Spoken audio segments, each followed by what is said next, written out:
a great honour to make my maiden speech following so many eloquent and passionate speakers across this House. It is an even greater honour to do so as in an education debate, as a teacher, an educationalist and my party's spokesperson on this issue. I was reminded by the Speaker himself at my swearing-in that some very clever people indeed have represented Oxford West and Abingdon before me.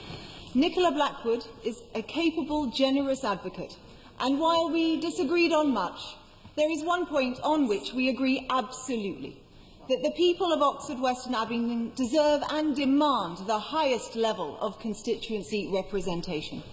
I pay tribute to the former member for her genuine, heartfelt commitment to the area, and I promise my constituents that they will always be at the centre of my heart while I am here.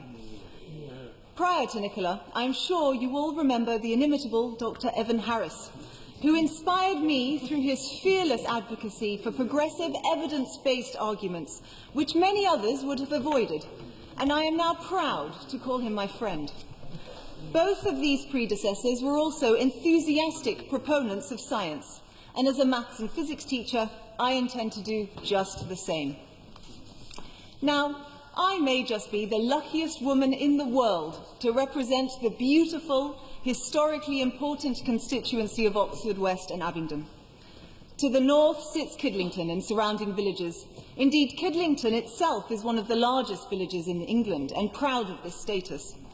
Then we have the stunning North Oxford, the home of 10 Oxford colleges and the haunt of many Oxford Brookes students as well. The community there is passionate and active, and I very much look forward to receiving their numerous emails and letters replete with footnoted references. And then to the villages further south, large and small, each with their charm and strong community spirit. And last but not least, the ancient market town of Abingdon. Some say a contender for the oldest town in England. Rubbish, I say. It is the oldest town. Colchester, go away and try harder. It is a very special area, full of remarkable, talented people. But like all communities, we face our fair share of challenges. Flooding, unaffordable housing, underinvestment in public transport, notably cycling and buses, feature frequently. But none more than the A34, and many here will know of the cross-party fight to secure the funding for the Lodge Hill junction. I can promise that I will never let up on these local issues or any other.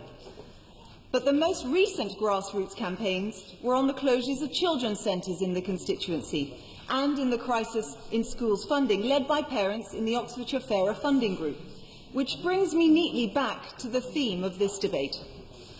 I am here because I have a burning passion that every child, no matter their background, should have a fair chance of making the best of this world. This passion was ignited when I was shocked and ashamed to learn that this country, this great nation, a member of the G7, that this is not the case.